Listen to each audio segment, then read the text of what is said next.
Hello viewers. So আজকে আমরা গার্বার সফটওয়্যারের প্রেফারেন্স অপশন থেকে প্যাথ অপশনটা নিয়ে কিছু কথা বলি। এর আগে একটা ভিডিও তৈরি করেছিলাম। এই প্যাথ অপশনের কথাগুলো কিন্তু বেশি একটা আমি আপনাদের সামনে বলিনি যে এটা নিয়ে সুন্দর করে একটি ভিডিও তৈরি করব। তো আজকে যে আপনারা যে দেখতেছেন আমার এখানে প্যাথ অপশনটা আপনাদেরকে একটু যদি দেখাই, দেখতেছেন এখানে কিন্তু আপনারা যে প্যাটার্নটা সেভ দিবেন কোথায় যাবে সেই জিনিসটাই কিন্তু এখানে রয়েছে। তো এখান থেকে আমি যদি আপনাদেরকে দেখাই, দেখতেছেন এখানে হচ্ছে প্যাথ অপশনটা। তো দেখতেছেন এটা হচ্ছে প্যাথ। এখন এখান থেকে এখানে রয়েছে ডিভাইস, রয়েছে নিচেরটা রয়েছে স্টোরেজ এরিয়া, পরেরটাতে রয়েছে নস এবং পরেরটা রয়েছে রোল টেবল।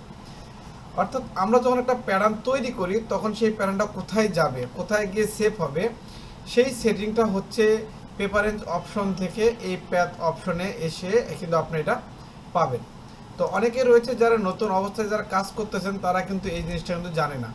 তো আমিও মোটামুটি এই জিনিসটা নিয়ে সচরাচর কখনো ভিডিও তৈরি করিনি। আমি যতটুকু সম্ভব জানি, সবাই যে এটা জানে, এই জন্যই কিন্তু আমি এটা নিয়ে ভিডিও তৈরি করিনি।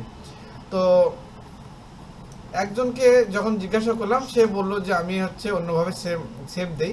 তো আসলে সে অন্যভাবে যে সেভ দেয় সেভাবেও দেওয়া যায়, কোনো সমস্যা নাই। তো সেটা কীভাবে দেয় আমি আপনাদেরকে একটু দেখিয়ে দিই। ধরুন এখানে আমরা একটা রেড অ্যাঙ্গেল নিলাম। রেড অ্যাঙ্গেল নেওয়ার পরে এটা কোথায় গিয়ে সেভ হলো কিভাবে বুঝবেন? যদি আপনারা এখান থেকে ফাইল থেকে যদি সেভ অ্যাজে চলে আসেন, এখানে যদি একটা left button click right button click করেন, তাহলে কিন্তু দেখতেছেন ডাটা 19-এ কিন্তু এটা সেভ হয়ে গেছে। এখন আপনি যদি মনে করেন যে এখানে অনেকগুলো যে ফাইল রয়েছে, এখন এখান থেকে নির্দিষ্ট একটি ফোল্ডারে আপনার প্যাটার্নটা আপনারা সেভ করবেন। তো সেইটা করার জন্য আপনাদেরকে অবশ্যই যে কাজটা করতে হবে, আসতে হবে সবার আগে আপনার এডিট থেকে রেখে দেখতেছেন কাস্টমাইজ থেকে প্রেফারেন্সে চলে যাবেন। এখান থেকে অনেকগুলো অপশন থেকে বাছাই করে নেবেন প্যাথ অপশন। যেমন দেখতেছেন এই যে এটা হচ্ছে প্যাথ অপশন, এখান থেকে এটা বাছাই করে নেবেন। নিয়ে এখান থেকে ডিভাইস, যেমন দেখতেছেন এখানে কিন্তু অনেকগুলো ডিভাইস থাকে। আমার এখানে কিন্তু দুইটা ডিভাইস রয়েছে, একটা সি ড্রাইভ রয়েছে, একটা ডি ড্রাইভ রয়েছে। এখন আপনারা যদি ডি ড্রাইভে নিতে চান, সেক্ষেত্রে আপনাকে যে কাজটা করতে হবে, ডিভাইসে আসে সি ড্রাইভ থেকে এই ডি ড্রাইভে ক্লিক করতে হবে এবং হিস্টোরি এরিয়া, অর্থাৎ যে ফোল্ডারে আপনারা সেভ দিবেন, এখান থেকে এই যে ফোল্ডারে আপনি সেভ দিবেন, যেমন ধরেন ডিএক্সএফ, এখানে আমরা ক্লিক করলাম। যদি কোনো রুল টেবিল সেট আপ করতে চান, যেমন প্যাটার্নের যে সাইজ রেঞ্জগুলো রয়েছে সেগুলো যদি অনায়াসে আপনারা যদি আমাদের যে প্যাটার্নে ধরবে সেটা যদি করতে চান, তাহলে এই যে রুল টেবিল রয়েছে এখানে আপনারা একটা ক্লিক করে দিবেন। যেমনটি দেখতেছেন এই যে তীর চিহ্ন, এখানে একটা ক্লিক করলাম, এখানে কিন্তু কোনো রুল টেবিল নেই। তো আমরা যদি অন্য কোথাও যদি চলে যাই, তাহলে দেখি এখানে রুল টেবিল রয়েছে একটা। তাহলে আপনারা যে ফোল্ডারে নেবেন সেই হিস্টোরি এরিয়া, সেই ফোল্ডারটা সিলেক্ট করবেন এবং এখান থেকে রুল টেবিলটা সিলেক্ট করবেন। করে নোটস মার্ক রয়েছে, এখান থেকে পি নোটসটা দিয়ে দিবেন। দিয়ে জাস্ট আপনারা এখান থেকে সেভ দিয়ে দিবেন। সেভ দেওয়ার পরে এখন এটাকে আমি একটু ডিলিট করে দেই। যদি আমি এখান থেকে এখন আসি, তাহলে এখন আসে কি না আসে আমরা এটা একটু দেখতে পারি।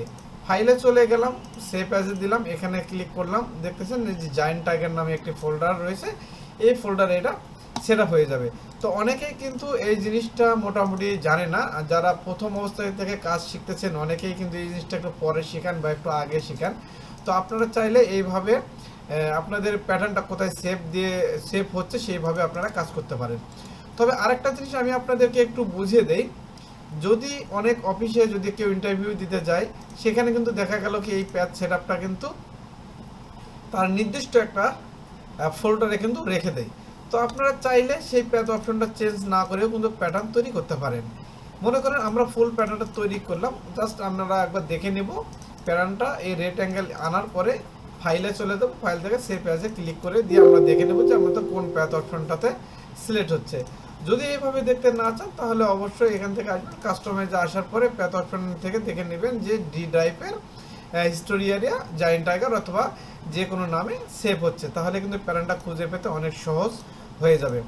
আশা করি আমার ভিডিওটা আপনারা আমার কথাগুলো বুঝতে পেরেছেন। যদি আমার ভিডিওটা ভালো লেগে থাকে তাহলে অবশ্যই Saju all the best video YouTube চ্যানেলটা সাবস্ক্রাইব করবেন এবং পাশে থাকা বেল আইকনটা অবশ্যই অন করে দিবেন। খোদা হাফেজ।